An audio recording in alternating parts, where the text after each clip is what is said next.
Hello and welcome to Everybody Has a Story with Jeff Seltzer. I am your host, Jeff Seltzer. Welcome to episode number, I believe this is 22. Pretty impressive number, I think. We've gotten this far. Again, we started this back in July. We've done it every single week consecutively since mid-July. It's been a nice little journey, a lot of fun, a lot of cool things, a lot of cool episodes. So here we are today. Before getting into the episode, I did want to call back a little bit of follow-up from last week. Last week's episode was all about the random jobs that I had in college and before college. One thing that I failed to mention that I always get a kick out of and talk to people about is when I worked in college and I worked in CVS, shout out to Daniel Ireland, as well as working at Sam Goody. I did both at the same time. Worked in Menlo Park Mall down in Edison, New Jersey. And often joked with people that I was the Michael Jordan of Menlo Park Mall. Not necessarily because I was great at either, but because at the time Michael Jordan was a two-sport superstar. So I refer to myself as a two-store superstar. Never made any merch, never did anything with it. Probably people rolled their eyes at me. But with that said, I did often refer to myself as the Michael Jordan of Menlo Park Mall. So you can add that to the list of nicknames that I've probably given to myself over the last 30 plus years. With that said, I did want to, first of all, welcome everybody as I did before. I want to thank you all for joining. If this is your first time finding the podcast, thank you so much. I think you'll enjoy it. As this is episode 22, there are 21 previous episodes. Most of them are really good and a lot of fun. I'll let you go through them, see which ones you enjoy. Definitely pick them out by the topic. What I would suggest is my guest today is John Germain. Definitely look back to the Halloween Horror Nights episode that I did with him a while back. Additionally, as a reminder, in a couple of weeks, I'm going to do a best of the year, which will focus on the top 10 most streamed episodes this year. I'll give a little behind the scenes in terms of how the episodes came together, thought process, how they were put together, little extra information wherever possible. And it might give you a little more of an idea of what episodes to go back and listen to.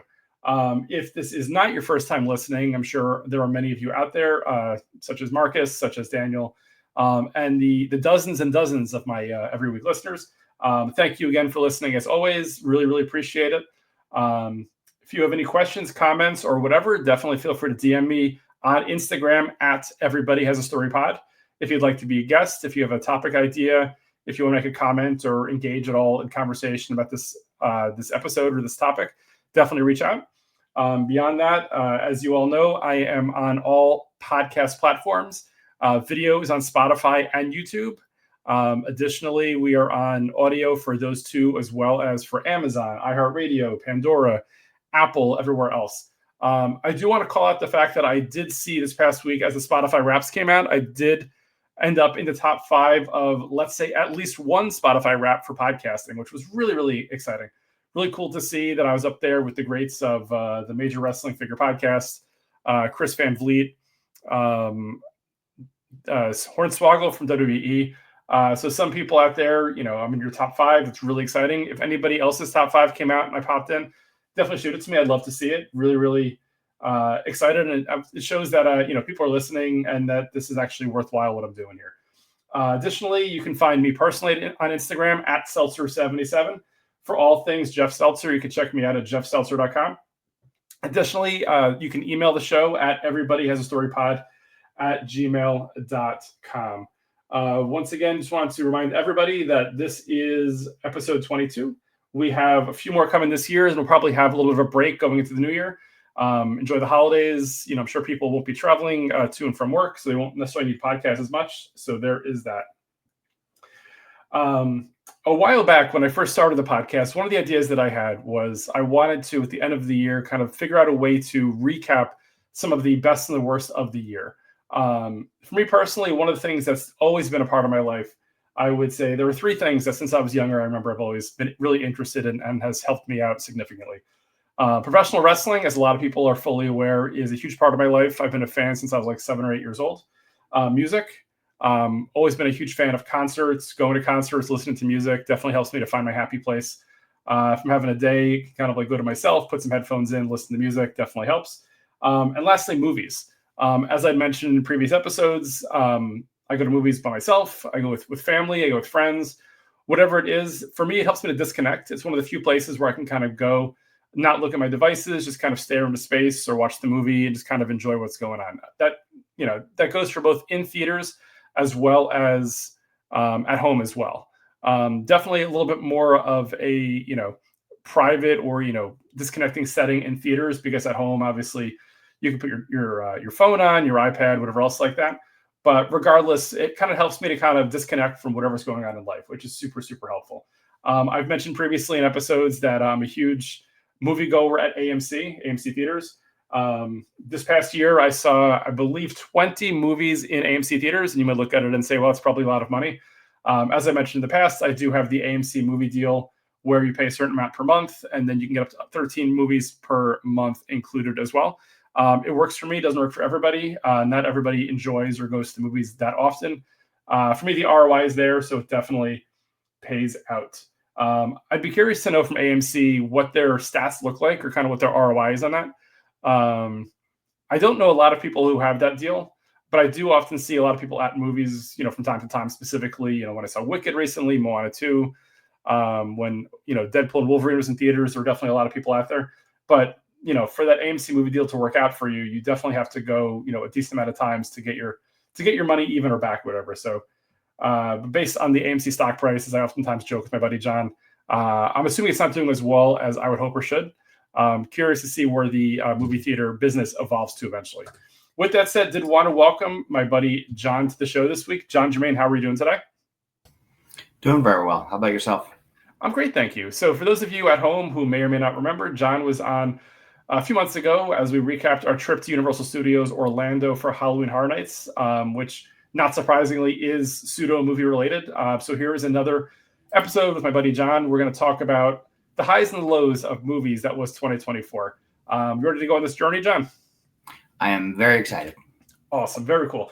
So with that said, for anybody listening, the idea behind this episode was, currently, as we're recording, it is Saturday, December 7th. So this episode will drop on Monday, December 9th. A lot of people do have off from work the end of December. People are on vacations. People are traveling, stuff like that. So people have a lot more free time. So the idea was give people a list of movies that they maybe should try to watch they might have missed this year.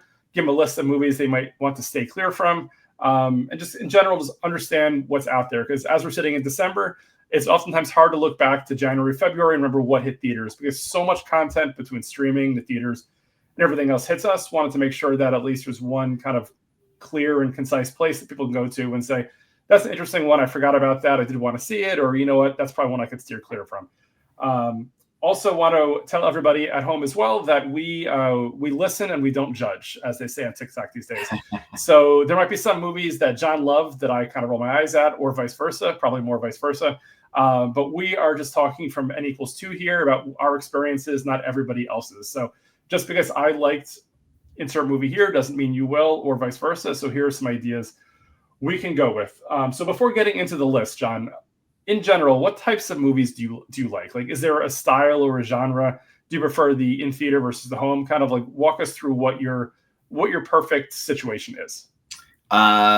Always been a massive fan of sci-fi, so you're going to find me looking for a really great, bizarre, strange, out of this world sci-fi movie if you could find it. Certainly getting harder to find some really creative stuff, but if you're looking, you could always find something really interesting, once or twice a year that comes out and it really blows you away. I am a certifiable Marvel nut. I have been a Marvel crazy person since I'm probably 3 or 4 years old.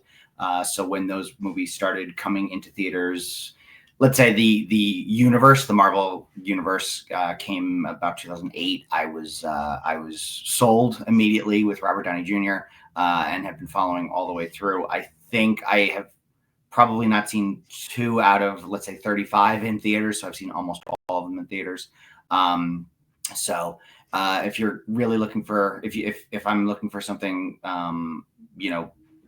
that's right in my wheelhouse, it's always those 2 go-tos.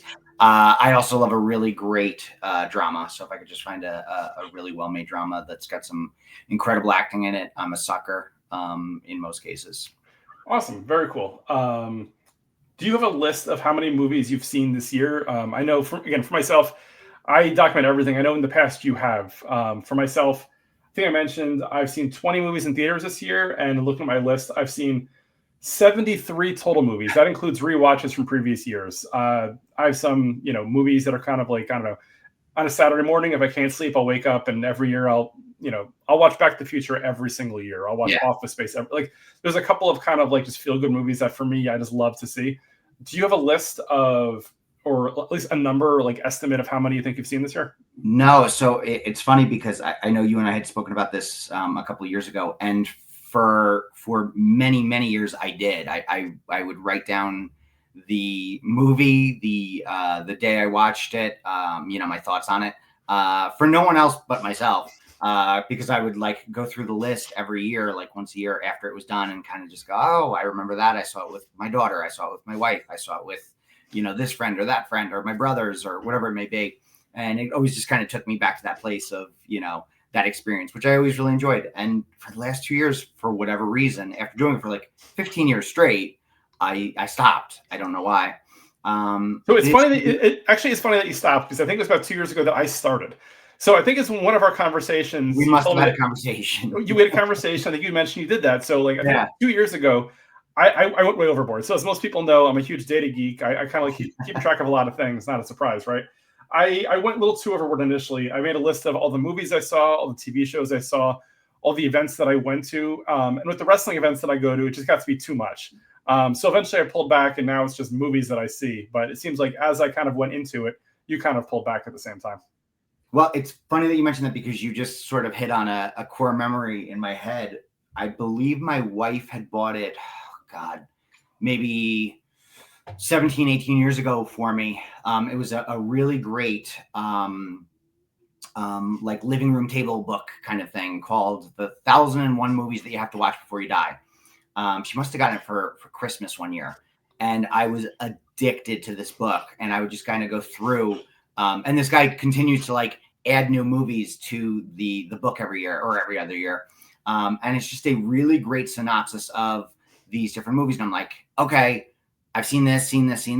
What has he explained here that kind of makes me go, oh my God, I have to watch this. So that was a catalyst for me wanting to watch even more films, and getting, more deeply into it. And I read a lot about movies. I read a lot about filmmakers. I love anything that Martin Scorsese has done, or anything that Quentin Tarantino does. So I'm just addicted to the process and reading about it, and reading, the writing process, anything that has to do with film. I love it. And that's kind of gone into my daughter now, who is just addicted to that process, and it makes me so happy and excited. And I love watching movies with her like that. That's awesome. And thank you for sharing that.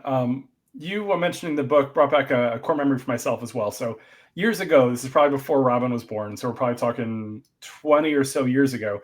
A buddy of mine, my buddy Chad, our goal was to watch the top 150 domestic grossing movies of all time. Years ago, I don't know if it was like via Box Office Mojo or Yahoo, whatever, there was a list that they would just keep up to date, and as movies added in, dropped off, whatever else like that. And so I think it took us like 2 years. And I remember this was back when Netflix was big with DVDs and such.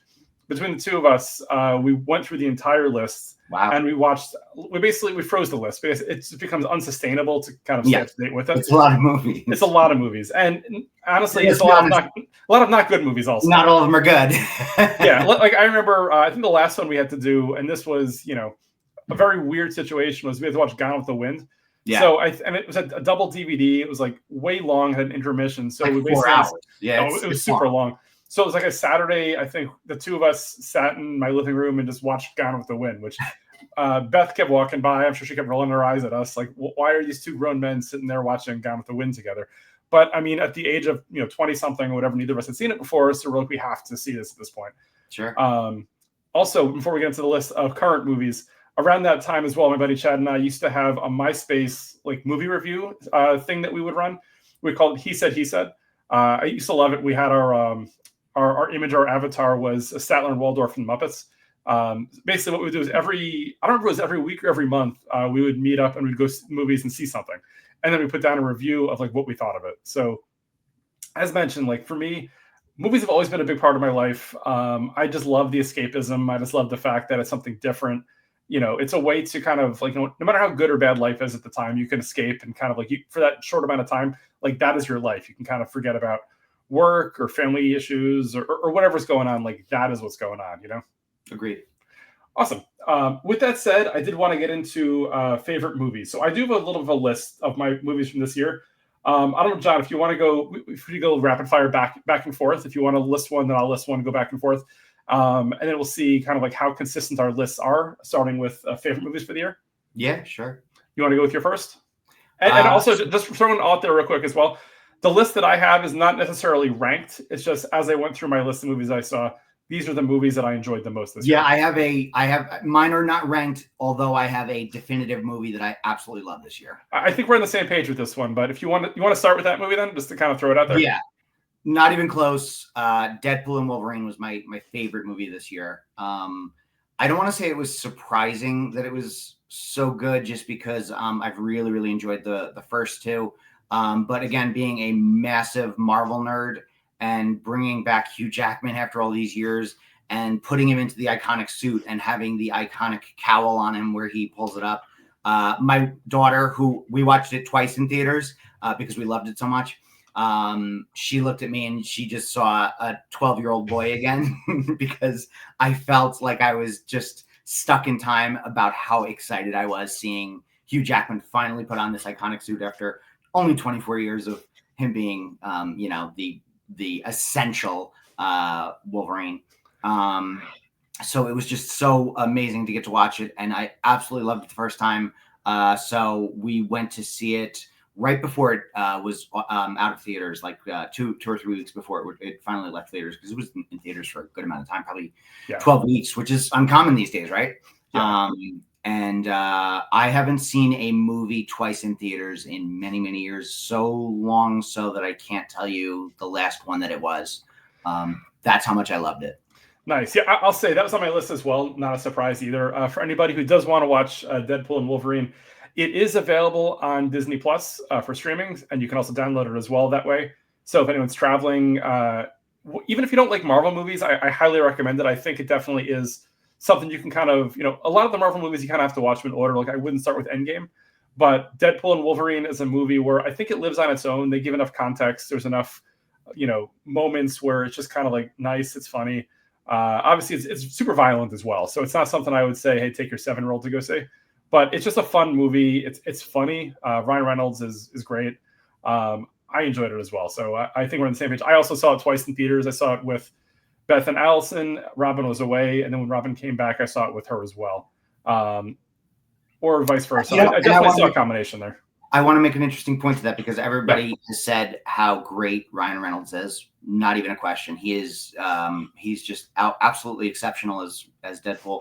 The heart in that film that Hugh Jackman offers and provides is incredible. His acting is beyond comic book movie acting. He is so good in it, as Hugh Jackman usually is when he's in his roles, just because he's a phenomenal actor. So even if you're not looking for the kitschy silliness of it all, his dramatic performance is excellent. So that should be said. What I will say is, in preparation for the movie, my kids told me to go watch The Greatest Showman because it's a movie that they love and I'd never seen before. I got about 20 minutes in and I bailed. So it's a rough one to watch. That being said, the music in it, which better than anybody, I do not care for musicals. Sure. It is my least favorite genre. The music in that film is unbelievable. My daughter and I have sang those songs in the car no less than 100 times. And I've probably seen that film, 6-7 times, just because my daughter was absolutely obsessed, as I'm sure a lot of those parents of that generation of children who are 13, 14 now did. So I get it. It is not for everyone. It is very goofy and silly at its core, but the music in it is wonderful. Yeah, it's catchy music. Again, the movie just wasn't for me. And later on, when we get to the part of the list where we talk about movies we either couldn't or didn't finish, that's going to be on my list there. So just a heads up on it. Also, last thing before I move off of Deadpool and Wolverine, the soundtrack Deadpool and Wolverine was amazing. Just like the first two movies, yes. They get it. Like they understand that the emotional attachment to the movie can be partially driven by the music that's involved as well. When you think about a song, I am a huge boy band fan. I have no issue saying that. I saw NSYNC twice in concert years ago. I saw Justin Timberlake in concert a few months ago. Amazing, right? For me, I love pop, whatever else like that. John is not a boy band fan, but I will be damned if That opening song Amazing from first NSYNC. scene. It's on every playlist of John's now. I'm sure it's just amazing. So they absolutely nailed that scene in 1,000%. So agreed. Super well done. Okay, so you threw that one out. I'm going to throw out one which I talked about a bunch of weeks ago, and I think I already gave enough a synopsis, so I'm not going to get too deep into it. But if nobody out there has seen the movie Ricky Stenicki on Amazon Prime, it is by far one of my favorite movies this year. Earlier this week, I had put out a note on Instagram to see if anybody else wanted to suggest movies that they liked. My buddy Marcus Brandon also said Ricky Stenicki was the movie. Did you see that by any chance, John? Did I force you to watch it? Or I watched it the first week it was on, I believe, Prime, right? It was Prime, on Prime. Amazon Prime. It's still on Prime, yes. I thought it was really, really funny, ridiculous. The cast of characters who are friends they had amazing chemistry together. So yeah, a really funny, silly, dumb movie if you want to laugh with your family on Christmas Day or Christmas week or whatever it may be. Yeah, again, not for kids. This is definitely an R or like a TVMA or super whatever. So I wouldn't suggest, Christmas morning with the entire family. Again, just recap for those of you that didn't listen to the previous episode where I talked about it. The general idea is this. And again, it stars John Cena, who is amazing in his role in this movie. Like, he is one who doesn't take himself too seriously. So the general premise is this. There's 3 lifelong friends, and as a kid, they always got into trouble. Whenever they got into trouble, they would blame their fictitious friend named Ricky Stenicki. Somebody lit a house on fire. Oh, Ricky did it. But this Ricky didn't really exist. They grow up. They're still getting into trouble. They're kind of running off doing stupid things. Their wives don't know about it. And they're always, putting the blame on Ricky, or they got to go visit Ricky because he's sick or whatever else like that. Eventually, they actually need a Ricky Stenicki for reasons that'll be shown in the movie. And they find John Cena, who plays the character of Ricky Stenicki, I guess, in this situation, where I believe he is like a down on his luck, like bar magician, comedian, whatever else like that in Atlantic City. Super, super great. They hand him a Bible of everything Ricky's ever done, and he just kind of plays into the role, which is ridiculous. So that was a lot of fun, and it kind of goes on from there. So again, for anybody out there, definitely highly recommend Ricky Stenicki on Amazon Prime. I think, John, are you still there? Yeah, absolutely. Okay, cool. Awesome. So that'd be one of my top movies as well. John, do you want to fire off another of your favorite movies from the year? We've been mentioning some movies that are not appropriate for younger kids. Yes. I have to say one that absolutely got me in the gut, and it was an absolutely beautiful movie, is The Wild Robot. Okay. I saw it with my daughter. We saw it on a Tuesday night. I had been reading these amazing reviews, and I was like, oh, let's see it. My daughter had said, that looks really, really great. What a beautiful movie. The voice acting is just incredible. And just a movie that has so much heart, and the end just had me in almost in tears, just from the point of having kids and watching them grow and having them have to mature and make their own decisions and develop into adulthood. So a really, really beautiful movie, and excellent for the entire family. Very awesome. I didn't see it. Just for anybody out there, I just took a look. As far as I know, it looks like it's not currently on any streaming service included. You can purchase it from iTunes for $19.99, or you can rent it, I believe, for $6.99. My assumption is I think it was Universal, so maybe it'll be on Peacock at some point, maybe closer to the holidays. But as of right now, I guess you can either get the DVD Blu-ray, or you can get it from iTunes or any streaming service for purchase. So just keep that in mind. Yeah, it should be out very soon. We saw it, I'm going to say in September, so I would assume very, very soon it'll be on regular streaming. Yeah, I would say sticking with the theme of family or children's movies, I absolutely loved Inside Out 2. Inside Out 2, as everyone probably knows, is a sequel to Inside Out 1, which came out years ago. Absolutely loved it. Saw it with my wife and my 2 kids. What I love about it is the fact that, at least for myself anyway, my younger daughter's 14, probably going through a lot of the same types of things that Riley, the main character in the movie, was going through. Probably hit me a little different than it hit her, because, obviously different movies will hit, adults as they've already experienced it versus people who are currently going through it. Really, I thought entertaining, funny. The voice acting was great. Overall fun movie, also available currently on Disney+.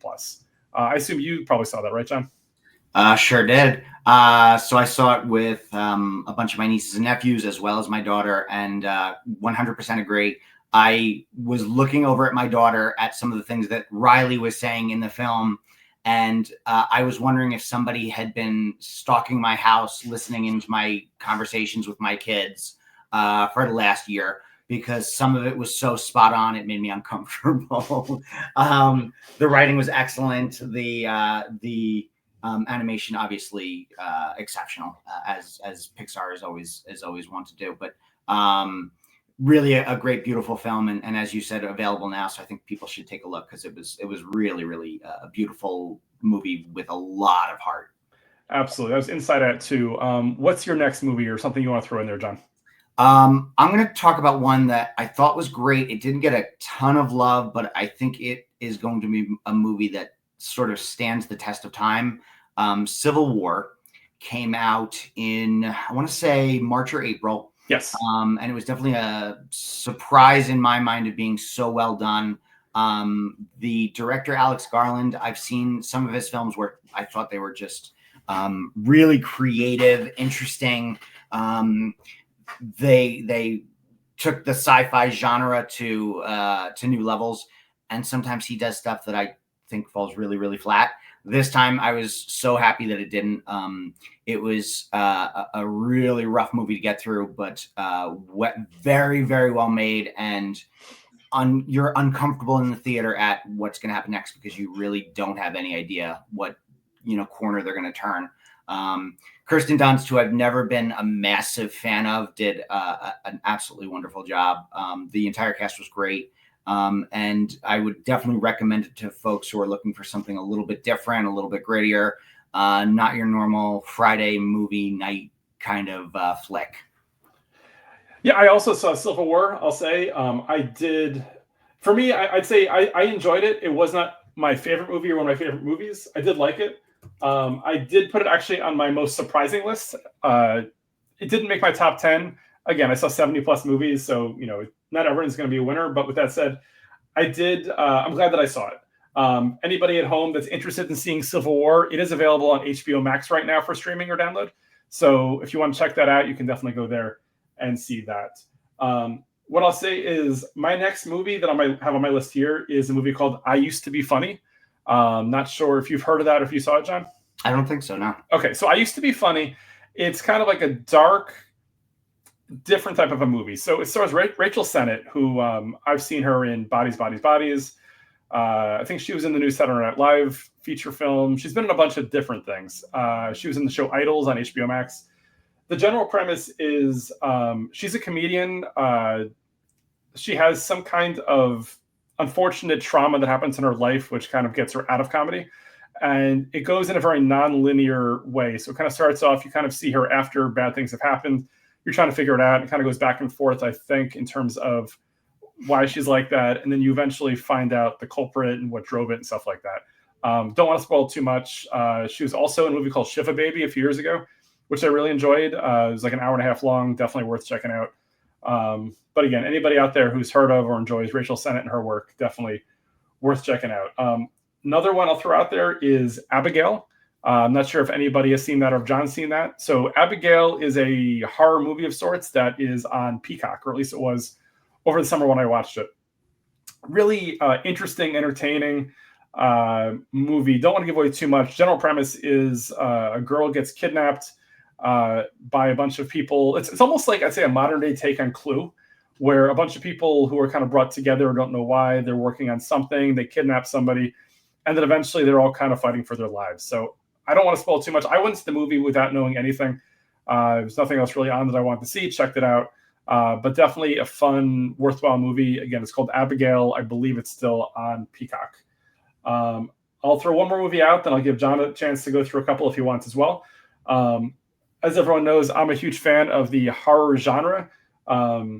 Horror remakes are really cool too. So like in the past, like when they've remade Halloween or Nightmare on Elm Street, Friday the 13th, stuff like that, I've enjoyed it. So this year, Strangers Chapter 1 came out back in the spring.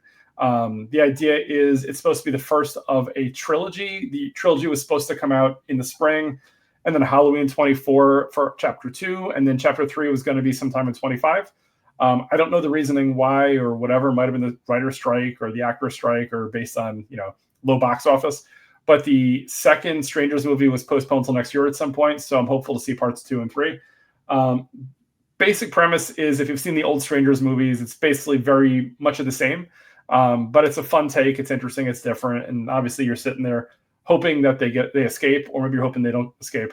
Fun movie. I enjoyed it. I liked it. I don't know that it's on any streaming service yet, but it probably will be soon. Probably, I'm assuming, either Max or Peacock.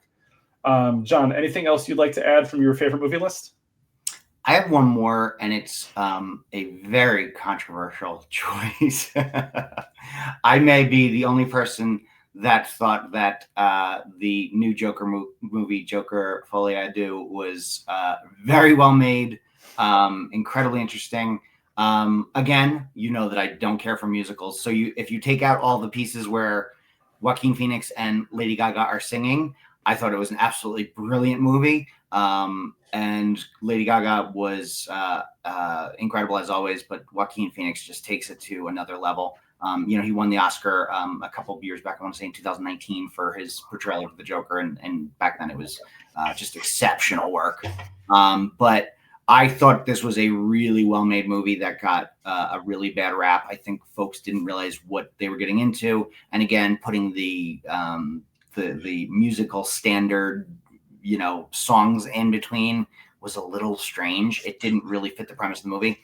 But if you take those, songs out, which there's a lot, there's like 7. It is a brilliant movie with unbelievably great acting between the two leads, and a really great story. And again, maybe it's coming from a comic book nerd, who loves the Batman and Joker dichotomy, but I just thought it was a really well-made movie that didn't get a fair shake, and people beat up on it because they kind of didn't know what to do with it. So yeah, that's one that I think people should watch just to see what it feels like, because I don't think I know a lot of people didn't go to see it in theaters, and I think it's on Max very soon. Yeah, very soon. Cool. Yeah, that's one that I hadn't seen yet. I did want to see it before it came out. Once it came out, the reviews kind of killed it for me. I will see it at some point. I mean, to your point, it'll be on Max pretty soon, so I'm sure over the holiday break it's something I'll definitely catch up on. I do have 4 more on my best of, which I'm going to fly through. All 4 are, I'm going to call them pseudo documentaries. First one is, and this was on HBO Max, called Movie Pass, Movie Crash. Mm-hmm. This is something that John and I for years had talked about. So for those that aren't aware, I've mentioned before, I have the AMC movie deal where I pay a certain amount of money per month. I could see 13 movies a month, whatever else like that. So let's say the grandfather to that was an offering called Movie Pass. It was a movie offering not provided by movie studios, but by like a third party that really was destined to fail. The general premise was you can pay $10 a month, see as many movies as you want. And they were not affiliated with AMC. So in theory, every movie that I saw, they were then going and buying the movie ticket from AMC, which from an outsider doesn't make any sense, right? Because at the time, movie tickets were more than $10. So the second that I bought one movie ticket for the month, they were already in the red in terms of losing money off of me as a customer. Long story short, the documentary does a great job, I think, of kind of taking you through the history of how it worked, how it didn't work, where we are today. Not surprisingly, it failed, and AMC kind of took it over. So that was that. Hate to Love Nickelback. Hate to Love Nickelback is a documentary that was in theaters for a short time that I think eventually I saw it on Netflix. John and I often joke back and forth. I think I've seen Nickelback 4 or 5 times in concert. I love them. Nickelback is not for everybody. I mean, I will fully accept that. And this documentary was largely about that, about the fact that Nickelback is, largely a rock/pop band, but they get a lot of grief for, I guess, their style of music or their genre or whatever else like that. And it kind of takes you through the band's perspective, of, how they became Nickelback, but also the fact that they're in on the joke and that they recognize that, it is basically a real life meme that people don't like Nickelback, but they don't know why people don't like Nickelback. So it kind of digs into that, which I thought was interesting. Another one for those professional wrestling fans out there, this was on Peacock. It was a Bray Wyatt documentary. So for those that aren't aware, Bray Wyatt was a pro wrestler who passed away about 1.5 years ago. Bray Wyatt is the son of WWE Hall of Famer Mike Rotunda, a.k.a. IRS. In the last number of years, Bray Wyatt became almost like a horror movie character wrestler of sorts. And it does a great job of kind of going through the career of Bray Wyatt all the way up until the end, talking to like his family, talking to all sorts of, his coworkers, colleagues. Again, it's on Peacock, worth checking out. Definitely that. Lastly on my list is Blackpink World Tour. So this is a lot of what I think AMC and movie theaters are going to get into over the next number of years, like events. Um, Movies, obviously, the bigger movies still do well, but a lot of the smaller movies not so much. So I'm looking for a lot of like events, whether it be the Super Bowl, whether it be WrestleMania, whether it be concerts, to be broadcast at AMC theaters, because people, want to get out, they want to see it on a bigger screen. It's very experiential.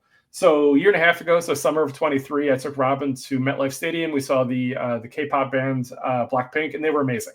I knew very little about their music going into it when I saw them live at MetLife Stadium, and they were awesome. And so this past summer, for one night only, as they like to, publish these things, one of the Blackpink concerts, I think it was for the end of their tour, was broadcast at the AMC Theater. Amazing experience. I really felt like we were in the concert again. My daughter and I both really enjoyed it. Lots of fun. It was crazy to see also the theater was packed. Everybody was singing along, dancing along, similar to about a year ago when Taylor Swift's movie film was in theaters as well. I think maybe not necessarily every performer, every concert, but I think this is going to be a great way for these theaters to kind of like, stay relevant and make money in between the big hits. Beyonce did it a year ago. I know some of these go straight to Netflix. Like I know Olivia Rodrigo just put out a concert on Netflix. Sabrina Carpenter just put out a special on Netflix. But I am hopeful that, especially for concerts that people either can't get out to, or especially as concerts get more and more expensive, to be able to kind of experience the concert without necessarily getting to the big arena or stadium, it's a great way to do it. And for AMC, I mean, the cost has to be minimal. A lot of these concerts, the production is already covered in the costs. A lot of them are being recorded anyway, so why not just put it out there and see if you can make a little extra money on it and, spread the experience as well. So that was that. Next up on my list, since we just went over the best, I do want to talk about the worst movies of 2024. And again, this is N=1, so it's not necessarily things that were necessarily panned by everybody. But I have two movies on my list that I would look at and say, I really wish I hadn't seen them, and I don't want to ever see them again. Do you have a list of worst or anything that you want to start off with, John? I do. That being said, I've experienced years in film where I really hated a lot of movies. This year I saw some real stinkers, but I'm trying in my old age to avoid movies that I know are just not my thing. But yeah, there's a couple on here that I thought were kind of awful. If you want me to go over those, yeah. If you want to throw one out there for now, it's just to tell everybody, like, hey, maybe steer clear of it, or think twice before going to see it. Well, I'll go rapid fire because I don't really want to give any of them too much time. That's okay. Time. Go for it. If you want to do that, that's fine. Go for it. So, in no particular order, I thought the three worst movies that I saw all year were Madam Web, which was a pseudo Marvel movie. It's actually owned by Sony. It's essentially the Spider-Man films with Spider-Man villains, but without any Spider-Man included in them. Sony's been trying to do this for a couple of years, and it's just a car wreck. It never has worked. They've done it, I think, 4 or 5 times at this point. They're doing one more the end of this month, actually, with Kraven the Hunter. And Madam Web was just an abysmal movie-going experience. The next is The Watchers. It was written, but I'm not sure if directed, by M. Night Shyamalan of Sixth Sense and Unbreakable fame. His daughter. She tried to put together a really interesting premise that just falls apart halfway through. And I was really bummed because the first half was really interesting. And then it just kind of falls into very cliched movie nonsense, which kind of bummed me out because I thought she had something interesting going. The next, I had no preconceived notions that I was going to enjoy this movie, but I had nothing else to do while I was on my treadmill running one day. So I watched the new Roadhouse film with Jake Gyllenhaal and Conor McGregor. An abysmal movie-going experience. Just a car wreck of a movie. I have no idea who thought this was a good idea. And just a really, really rough one to get through. And then I'd say the last one, I actually put this under, I loved the premise, but the movie falls apart. I have 2 of them, actually. Trap, which was an M. Night Shyamalan movie. I loved the premise when I first heard about it and saw the trailer. I thought the movie was utter garbage and really just a car wreck of a movie. So stands clear of that one. And I know you and I had spoken about this one a few weeks back. But my old ass on, I think it's on Prime. It's on Prime currently, yes. Yeah. Again, loved the premise. Thought it was really interesting. The lead female was, she was awesome. Yep. Really great actress. The premise was really interesting. The movie just fell apart. It didn't know what it wanted to be or what it wanted to do. And I was kind of bummed out by that because I really, really thought it was interesting. So yeah, those 5 movies, you don't have to run and onto your local streaming services and catch them anytime soon because they were just Oh, you know what? If I may, because I want to make it nice and quick, I also have a list of turned it off and never turned it back on if you'd like to hear those too. So we'll call it your couldn't finish list. Couldn't finish list. 2 movies which I wanted to watch.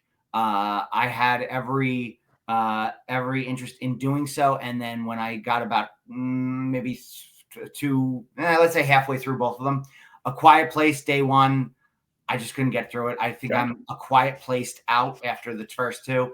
The first one was really interesting. Second one was it took it in a different direction. It was interesting, but more of the same. This one just felt like more of the same. And it was a very quiet, boring, slow, nothing happening movie. So I never finished it. And then the next, Twisters.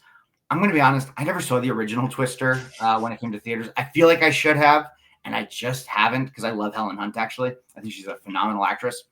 I watched about 30 minutes of the new film Twisters on Peacock, and I don't think I'm ever going to go back to finishing it because I don't care. I hear you. So to add to what you said there, so Twisters, me and the family saw in theaters. If I never saw Twisters again, that'd be fine. I don't remember what Beth or Robin thought. Allison thought the lead guy was hot, so I think she enjoyed it for that. She's a 14-year-old girl, so that's not really surprising, I would say. Other movies you mentioned there, The Watchers and Trap, those are both on my disappointing list. So I wouldn't necessarily say they're the worst movies of the year for me personally, but I do have a list of the most disappointing movies. So mainly movies that I wanted to like, but they just didn't really, live up to it. I have a couple in that group too, if we want to go over those. We'll get that in a second. Yeah. My Old Behind as well, disappointing as well, similar to you. Didn't really enjoy it too much. What I would say is my worst movies for the year, and these are ones that I did go into them hoping to like them. I came out of them not liking them at all and hoping that I'll never see them again. Beetlejuice, the sequel to Beetlejuice. I wanted to like it. The first movie I rewatched a few years ago because they had a Halloween Horror Nights house. I'd seen it probably back in 88, 89 or whenever it came out. And I had, give or take, right? And I had no recollection of it. So I watched it a few years ago in preparation for my trip to Orlando. The first movie did not hold up. So the first movie was not good when I rewatched it a few years ago. So much so that this past summer, in preparation for the sequel, my family watched it. We still haven't finished it yet. So I think over 2 different viewings, we watched most of it, and nobody really has any interest in going back and finishing it. The new movie, I thought it was kind of all over the place. I thought it was kind of silly. Again, I don't think it really had a reason for being. I get that Jenna Ortega is, on trend, so they probably wanted to push her. Sure. At the same time, I really had no emotional attachment to the movie at all. I just didn't care. And that's kind of how that went in for me. The other one, I will say about that film, because I've heard so many different things about it. Yes. And in my own perspective, my family also went to go see it. Just my daughter is a massive Tim Burton fan. Sure. We watch all of his movies in our home. So for us, we enjoyed going to the movies as a family to see it. But for somebody like Michael Keaton, who I think is an absolute genius and a legendary actor, I didn't laugh once during Beetlejuice, and I was very confused why I wasn't laughing at a movie. I was legitimately confused why I wasn't laughing at this film that was supposed to be funny. Right. And as you said, it was a little too all over the place. There were too many subplots going on for its own good. Yes. That being said, I am glad that it got made. I love Tim Burton. I love Michael Keaton. I love Winona Ryder. The fact that they got to do it one more time makes me happy in some weird way, in some weird universe. And getting to see these characters again was a lot of fun. But did it need to be made? No. But to give it 90 minutes of my time, an hour and 45 minutes of my time, I was okay with that. Okay. The other movie that I would say was disappointing, and this is even more so disappointing because the star was the star of one of my favorite movies of the year. Was also Ryan Reynolds in If. If came out last summer. I saw it with my family in theaters. It did absolutely nothing for me. I thought it was very, I want to say, dumb. None of us liked it. I found myself kind of like drifting off thought wise. Where halfway through the movie, I started thinking about either my taxes or when I'm going to have lunch the next day or something, which is not really something that you want to have happen for a moviegoer while they're watching your No, film. So no. for me, it just did nothing for me. If you want to see it, I guess have at it. But for me, I got my Ryan Reynolds fill, I guess, in Deadpool and Wolverine. If I probably, if I hadn't seen it, would have been fine, I think, at this point. Um, so I know we were talking about disappointing before. So disappointing list. We mentioned Watchers and Trap and My Old Behind, all three on the list for me. I'm going to fly through a couple because we are getting a little bit late in the show at this point. Maxine. So Maxine is a movie that John and I saw in theaters together over the summer. It was the third of the trilogy from the A24 series. Started off with X, went to Pearl, and then ended with Maxine. X was fantastic. Again, not for kids, but anybody who likes horror type movies, I would definitely recommend going to see it. Pearl, I thought was really, really awesome, especially with, let's say, The Wizard of Oz out in theaters now, had a very similar feel to it. I thought it was cool, a great prequel to X. Maxine, after seeing the first two, I really wanted to see the third one. Didn't do much for me. The only thing that really excited me during Maxine was a couple years ago, I took Allison to Universal Studios Hollywood. We did the backstage VIP tour where we got to see some of the movie sets and stuff like that. And there was a decent amount late in the movie of Maxine where you can literally tell she's on like that lot and things are going on or else like that. So for me, that kind of got my attention a little bit, looking at where she was and that me and Allison are walking around the same area. But from an actual movie perspective, it ended with a dud. Like I really didn't care by the time that one ended. Yeah, I agree. Yeah. I loved Pearl. I thought Pearl was so well done. And it's my favorite of the three easily. And I thought Maxine was totally fine. Yeah. Nothing to write home about. And like you said before, I never need to see it again. Last two movies on my disappointing list: Late Night with the Devil. So this is one that, and honestly, John and I were going to try to go see back in the spring. It was like a low budget horror film that ended up on Shudder. Shudder is a horror streaming service. The premise was interesting. The execution was, I'd say, not very good.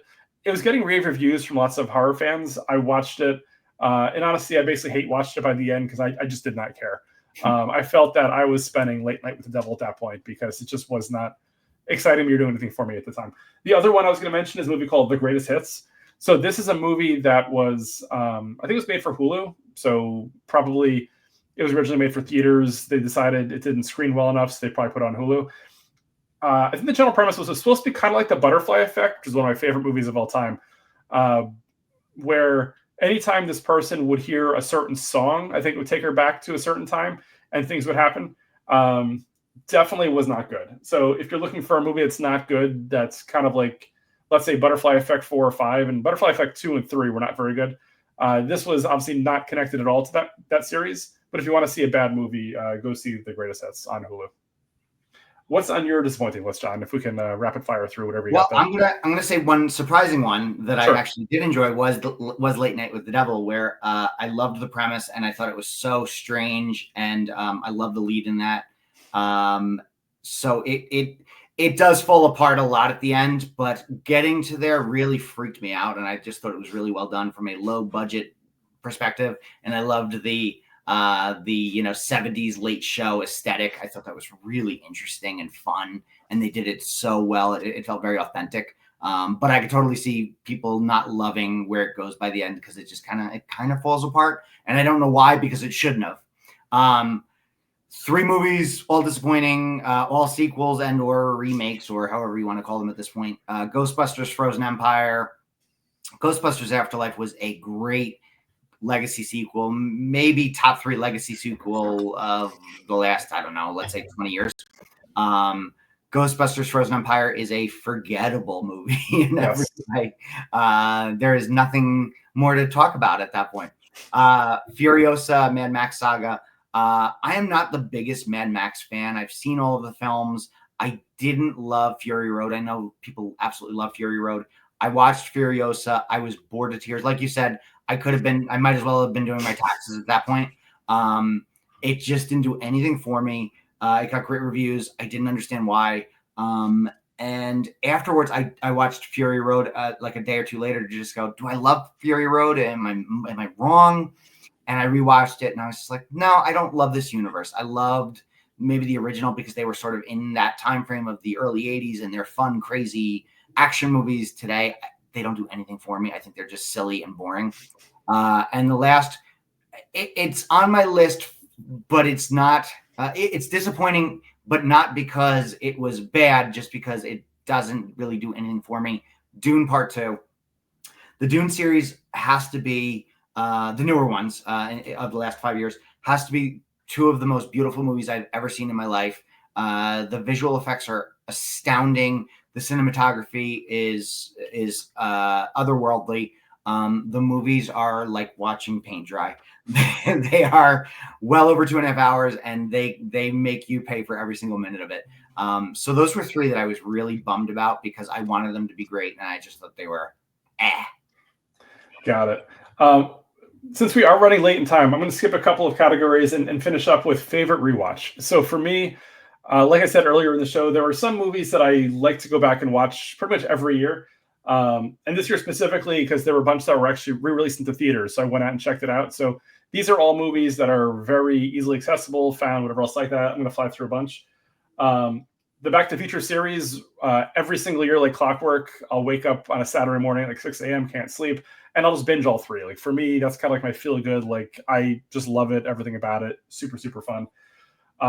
This past year, the 20th anniversary of Shaun of the Dead, the movie, it was like it's a comedy horror of sorts, making fun of Dawn of the Dead from years ago. I think I saw it in theaters 20 years ago. I took Robin to see the re-release this year, really enjoyed it. I mentioned a few weeks ago, I did the same thing for Saw, as this was the 20th anniversary for the Saw first movie hit in theaters. So I took Robin to go see that. I mentioned Blackpink World Tour. Euro Trip. Euro Trip is a movie that, for me, I mean, it's easily 20 years old and it never gets old for me. Like every time I see it, there were so many pieces to it that just kind of like hit me and make me laugh even harder every single time. I'm not going to get too into detail about it. I'm not sure where it is available on streaming. If it is at all, you could probably buy it or you could probably see it somewhere. Euro Trip is amazing. I can't say enough great things about it. Other one I would say is Office Space. Office Space, something I see every year, like clockwork. Working in corporate America for 25 years. It was so ahead of its time. 25 years later, it still feels relevant, legit, and modern and stuff like that. Mike Judge is definitely the king for that and for other stuff that he has done. Absolute genius and a man of his era. Yes. Yes. Beavis and Butthead, Idiocracy feels more and more real these days. I mean, things like that. Without getting into it too much. Silicon Valley, let's not forget, one of the great TV shows. Yeah, you put me onto that show. That was fantastic. Mike Judge does some amazing stuff. So definitely that. Anything that you'd like to add on from a favorite rewatch perspective, John? You know what? I'd rather talk about stuff that I'm excited to watch, if you wouldn't mind. Yeah, go for it. I have a couple that I have a couple weeks coming up with my organization closing at the end of the year, where I really put in some movie watching time, and three that I've been very excited to watch for several months now. A movie that came out recently and just nobody paid attention to. No, Warner Brothers, after all these years, didn't give Clint Eastwood the time of day, even though he's worked for the organization for quite literally 70 years, is a movie called Juror Number 2. It is, quote, his last movie that he's directing. It got phenomenal reviews. I'm very excited to watch it. Clint Eastwood has been hit or miss in the last 20 years when he's been directing, but he has directed some absolutely phenomenal movies. So I'm super excited to watch that one. A movie that you and I have spoken about, Superman, which is a documentary based around Christopher Reeve and his struggles after his accident on while horse riding. I believe it comes to Max today. I am very, very excited to watch it. My wife and I are going to cry watch it together. Yes, to your point, by the time this episode drops, it'll be on. It hits on Saturday, December 7th, I believe either 7 o'clock or 9 o'clock p.m. I actually tried to watch it this morning on the treadmill, only to find they only have a trailer up because it pops tonight. But by the time everybody hears this episode, it'll be available on HBO Max for everybody. Good to know. Yeah, so I'm gonna cry watch that with my wife. And then the last one, kind of it may be a hate watch, but Megalopolis by Francis Ford Coppola. The reviews have not been kind, but just being a massive Godfather and Godfather 2 fan, I am very interested to see what he does. He hasn't had a movie with this sort of budget in many, many, many years, just because he's kind of gone outside of the system for the last, 20 years, 15 years. So I'm interested to see what he does with this, but I do not expect great things. Gotcha. Awesome. With that, I do have one more thing that I want to add as well. So in terms of TV watching, so this past year, I haven't had as much time to watch TV as I usually do in the past. I think doing this podcast has definitely taken some time away. I do want to see House of the Dragon season 2 still at some point. What I will say, and episode 1 just dropped a week ago. Episode 2 drops this week. There's a show or series on MGM Plus called Earth Abides, which episode 1 was fantastic. Not sure if you saw it or heard of it, John. I didn't. Okay, so I watched the first episode last week. Basically, the premise is this. If anybody has seen The Last Man on Earth, which was a comedy TV series with Will Forte a bunch of years ago, it's basically that, but a drama version. So, everybody on Earth, for the most part, is dead. And honestly, it's probably not the greatest premise for a comedy. That's where this TV series comes in. Basically, somebody sleeps through a pandemic, wakes up, and there's nobody around them. And so they're kind of like, traveling, finding people, things happen, whatever else like that. Only one episode in so far, but so far it's been really good, really entertaining, I would say. Excited for episode 2, which should be available by the time this episode drops. So definitely worth checking that out. Anything else you'd like to add, John, or are you good for the week? I have some very easy choices of the best TV show and the worst TV show this year. Go for it. And then I'm done. Yep. On my soapbox. The best, not even close. The Boys season 4. It definitely not the best season of the series, but the show just is my favorite thing on television. The acting is excellent. The effects are great. And the storylines are absolutely bonkers, and it's always entertaining. It is never boring. So if you haven't caught up on The Boys, please do so. You will absolutely enjoy it. And the worst show I watched this year with a heavy heart was True Detective. I'm a massive fan, again, of the True Detective series. Seasons 1 and 3 are some of the best acting I've ever seen on television ever. Season 4 with Jodie Foster was just a train wreck. And I was really, really disappointed just because being such a huge fan of the series. So, yeah, I was bummed. So you can avoid that at all costs if you were looking to watch it at this point. Will do. What I would say is on HBO Max next year is a couple of really great next seasons coming out that I'm looking forward to. White Lotus, the next season, supposed to hit next year. I really enjoyed the first 2 seasons. Looking forward to, I think it's the third one. And Peacemaker, which I've been waiting, feels like forever to go see. Very exciting. They've wrapped up filming. Season 2 should be hitting next year at some point, as in 2025. So super excited for that. So with that said, actually, one more thing I wanted to add that I teased last week. So both Wicked and Moana 2 I saw in theaters recently. Wanted to just briefly mention what I thought of them before closing up for the week. Moana 2 was originally made for streaming. Then they quickly changed up and decided to go into theaters, which ended up being a good idea for them because it's done ridiculously well. It's like the biggest Thanksgiving opening of all time, I believe. I would never watch Moana 2 again if I had the choice. First one I thought was okay. This one, I think I may have taken a nice little nap during as well. So it did nothing for me. Even Allison, who wanted to love it, I don't think she enjoyed it that much. As for Wicked, I thought Wicked was fun. I absolutely loved the last 10 minutes of it. I'll probably end up seeing Wicked again at some point during the break with Beth. It's weird because I didn't necessarily love Wicked, but I thought it was fun, and I'm looking forward to part 2. And I think from a musical perspective, it was well done. I like the casting, the acting, all that kind of stuff. With that said, like I said, I'll see it again. What I do doesn't always make sense, but we will see it again regardless. With that said, I want to thank everybody for joining the podcast as always. As you know, we are on all podcast platforms. Please tell a friend, tell a family member, tell your kid, tell whoever you want to. Spotify, Apple, YouTube, iHeartRadio, Amazon, Castbox, Good Pods, all that kind of stuff. Check us out on Instagram at Everybody Has a Story Pod. You can check me out on Instagram at Seltzer77. DMs are open on both accounts, so if you want to be a guest, feel free. to send me a message and let me know. For all things Jeff Seltzer, you can check me out at jeffseltzer.com. You can email the show at everybodyhasastorypod@gmail.com. Real quick reminder, we'll probably have 2 more episodes this year and then probably take a break going into the new year. Lots of things going on, lots of fun stuff. Thank you again to John Germain, film historian and general movie snob, for joining the show. Definitely check out all the socials, follow, comment, review, all the great stuff. And we will join again next week. Take care, everyone. Have a nice week.